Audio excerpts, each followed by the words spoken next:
Thank you, Marcelo, and thank you also, Professor Zamagni and Monsignor Sanchez-Sorondo. Thank you all for inviting me to this workshop with such a distinguished group of participants in this very sacred setting and focused on the supremely important matter of education.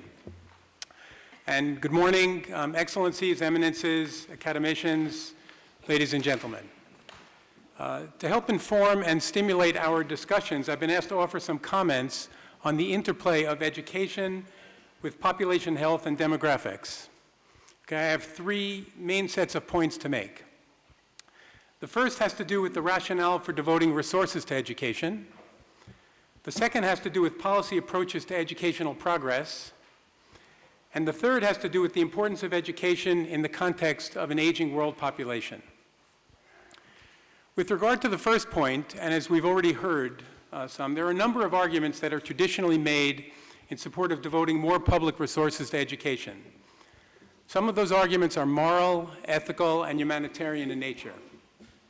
Some are rooted in international law and the notion of education as a fundamental human right. Yet others relate to political commitments and the prominent place of education in the MDGs and the SDGs. And still others are more pragmatic in nature. As one example of a justification rooted in pragmatism, we often assert the contribution of education to societies that are peaceful, equitable, cohesive, and secure. As another example, we have arguments grounded in economic rationality. The idea here is that education promotes economic well-being from the micro levels of individuals and families to the macro levels of communities and countries. It's difficult to overstate the contribution that economic arguments have made to global education progress during the past half-century. As some of you may know, education was widely neglected as a public investment until roughly the 1960s. The watershed moment came when labor economists began to pay substantial attention to education, conceptualizing it as a form of human capital and conducting numerous careful studies comparing the costs and benefits of education. The costs of education were conceptualized to encompass tuition and fees and the income that students forego by being in school. The benefits to which labor economists drew attention, which for the moment I'll label instrumental benefits, those are mainly the higher productivity and income of students after they leave school and enter the workforce. The type of cost-benefit analyses to which I'm referring is now an absolutely routine exercise for economists, thanks largely to Gary Becker and Ted Schultz, both of whom received the Nobel Prize in Economics for work they did in the 1950s and 1960s. Another key figure here was George Sakharopoulos, a University of Chicago-trained economist working at the World Bank. Sakharopoulos made a career of collecting empirical studies on the return to investment in education for different countries, different demographic groups, and different time frames. He noticed that these studies uniformly suggested that education offered a return on investment that was high by any reasonable financial standard. And to give you some idea of the magnitude here, the latest published review of studies on the rate of return to investment in schooling covered 819 analyses of data from 139 countries that are home to 92% of the world's population. And based on these studies, the average rate of return to investment in schooling is 9.7%. That rate of return is truly impressive. For example, it's well above rates of return on standard financial instruments, like long-term US Treasury bonds, for which yields have been in the 3 to 5% range for the last 15 years. Sakharopoulos leveraged his compelling observation of high rates of return into a colossal boost in education lending and spending at the World Bank and subsequently in many countries. The boost came from the fact that the message spoke directly to those with the power of the purse, ministers of finance, ministers of planning, treasury secretaries, and economic advisors to presidents and prime ministers. It was expressed in the financial and economic language they spoke, and it relied on standard return on investment metrics economists routinely use to guide resource allocation decisions. Now, the point I wish to make is that the estimated returns to schooling that George Sakharopoulos so effectively brought to policymakers' attention are conservative. They're conservative in the sense that they only capture as benefits the higher annual earnings that accrue to the individuals who actually receive the schooling. They don't reflect the broader social benefits of more education, which would include the consumption or intrinsic value that people enjoy from education, as well as the additional production from a population that lives longer and thereby works more years. Broader social benefits would also include value associated with the tendency for more educated populations to have lower fertility, which affords them the opportunity to escape the quicksand of poverty traps. These benefits would also include greater security enjoyed by future generations, a more robust base of critical human resources in areas such as engineering, medicine, and business administration, and also a population that might have a more progressive set of social values, a more expansive and forward-looking view of the health of the planet, and greater sensitivity to human differences in nationality, gender, race, and sexual orientation. The difference between the narrow economic benefits focused on by Sakharopoulos and the full societal benefits of a more educated population appear to be quite substantial. For example, a Filipina economist at the World Bank, Elena Pradhan, points to the fact that educated people tend to live healthier, longer lives, presumably because of better nutrition, better access to health information, and better health-seeking behavior. Once the impact of education on adult and child mortality is taken into account, returns to education are elevated from the order of 10%, as I've just mentioned, to as much as 15%. As another example, let's consider for a moment the intrinsic value of education, value enjoyed by individuals that is above and beyond the gains associated with higher productivity and income. I'm thinking here of value associated with increased access to knowledge and ideas, greater pleasure derived from consumption and leisure, a stronger sense of security and the peace of mind that comes with it, hope for future generations to have expanded opportunities to enjoy a more dignified and better life, and an enhanced sense of empowerment, especially among girls and women. The field of economics is replete with life cycle models that are well suited, at least in principle, to comprehensively and consistently monetize both the intrinsic and the instrumental value of education. But as far as I could say, and I'm sad to say, we've done little as economists to develop or apply them in this sphere. And let me offer, though, an educated guess here. And that is that if one conceptualized and monetized all the economic, health, and social benefits of improvements in educational quantity and quality, in other words, all the instrumental and intrinsic benefits at both the micro and macro levels, I would conjecture that we're looking at rates of return upwards of 20%. The point here is that educational spending is mainly accounted for as a social cost throughout the world. So it stands to reason that when we make resource allocation decisions, we should be comparing those social costs to their full societal benefits, and not merely to the portion of them that takes the form of annual earnings gains. This principle, of course, applies to all decisions about the allocation of social resources, but I think it's fair to expect that a full societal appraisal of education will only serve to enhance its favorability as an investment in comparison with many other uses, potential uses of public spending, like militarization, mass incarceration, and building border walls. To my mind, what we have here within our reach is a justification for increasing global education spending, not incrementally, but transformationally. If I can just put it another way, we've invested so much in education over the last several decades on the basis of our assumption of 10% rates of return. Think how much more we could rationally justify investing if we had rigorous evidence that the rate of return was actually 15%, 20%, or higher. So my first point here has to do with the size and scope of our unfinished education agenda, which I fear reflects, at least to some extent, the corners that economists have cut in their work on the full societal returns to education, both in terms of head counts and also of quality, broadly construed. Now, whereas this first point is anchored in the causal links that run from education to productivity, health, longevity, fertility, poverty, and so forth, the second point I'd like to make pertains to selected reverse causal links that run from health and from population to education. I trust this won't be a very hard sell for people in the room. It's both intuitive and empirically well established that healthy children have better records of school attendance than their less healthy counterparts. The same for the fact that healthy children tend to have better cognitive function, so they get more out of every day that they spend in school. And also, because education is so heavily cumulative, it's also true that healthy children tend to stay in school for more years and to have higher educational attainment.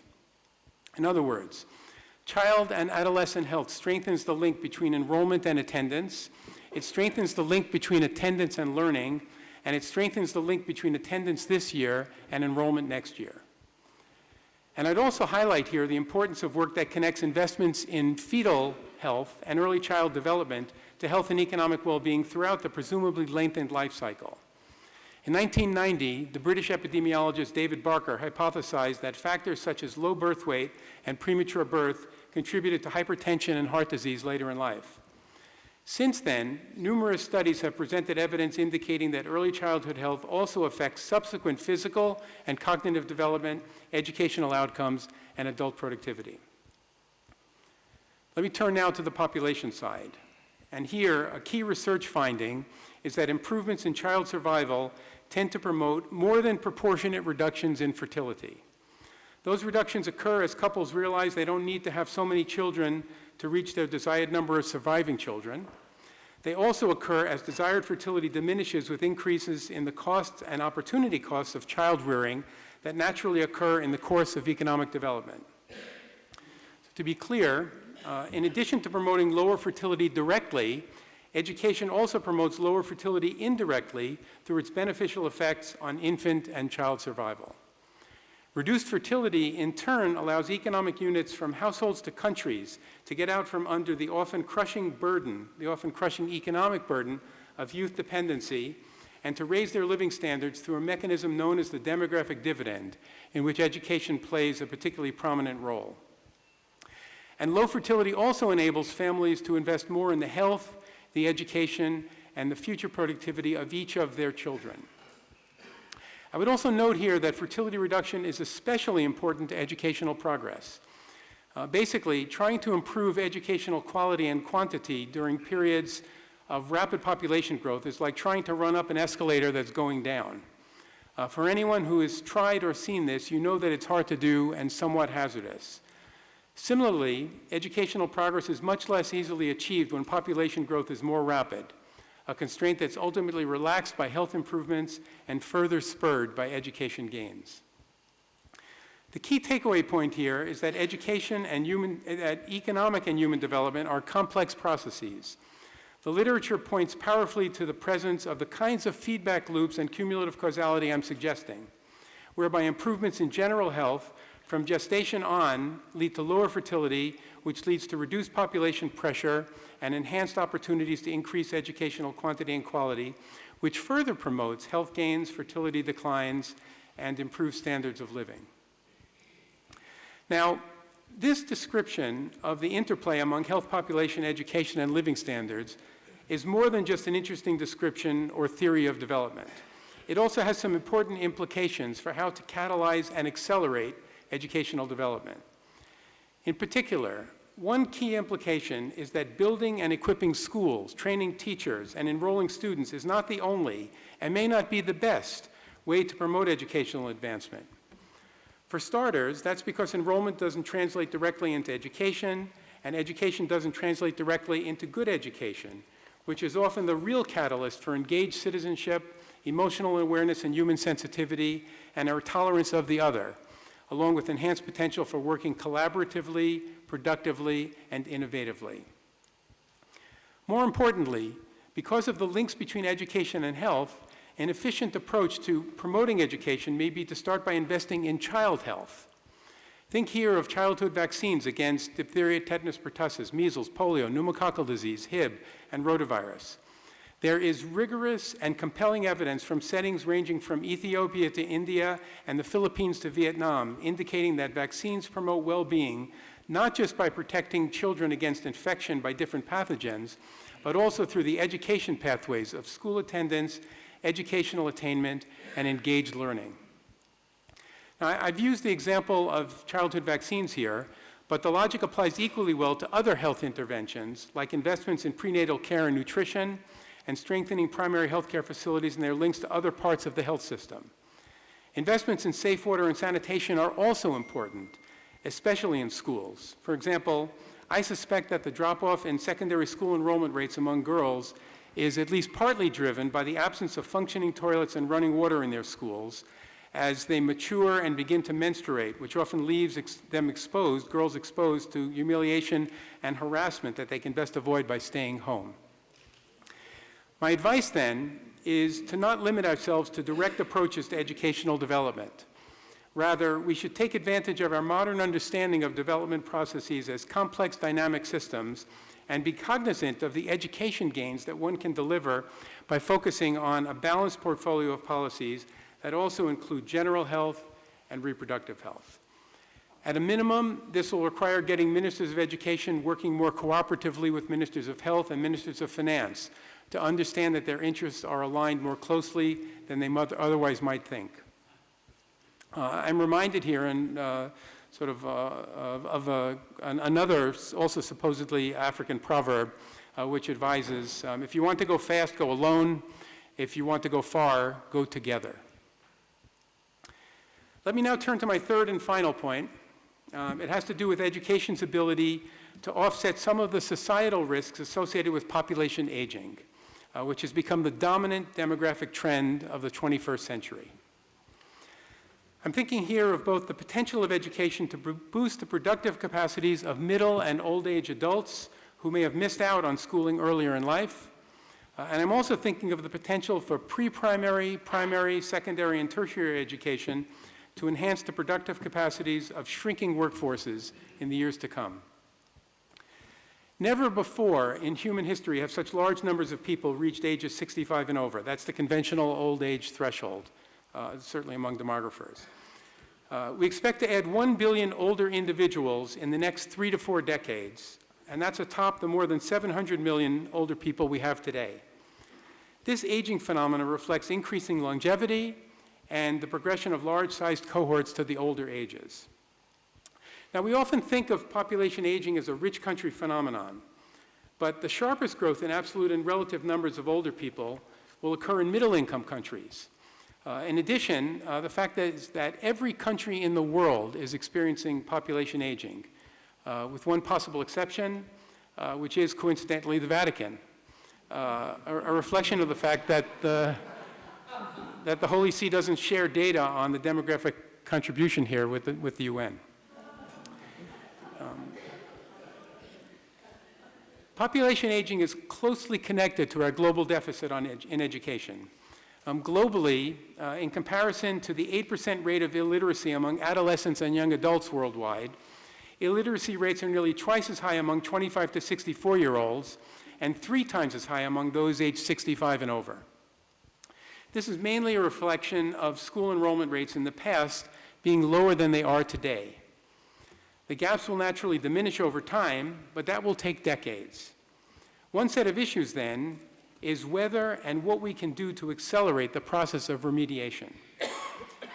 Some economists and economic policymakers are willing to write off the remediation of illiteracy among older people on the grounds that older people are relatively unengaged in productive market activities. I don't share this view. Analyses of time use studies show that older people create considerable value through productive non-market activities like volunteer work and caregiving, which also happen to be well suited to furthering educational advancement and promoting familial and intergenerational connectivity. I also wanted to mention one approach that I find particularly compelling for speeding up the achievement of a population's functional literacy. It's known as same language subtitling. The idea, which originated with an Indian academic named Brij Kothari, is to subtitle popular movies in the same language as the audio tracks that people know and love and listen to repeatedly. In that way, for example, illiterate Indians would get a Hindi lesson every time they watched a Bollywood movie.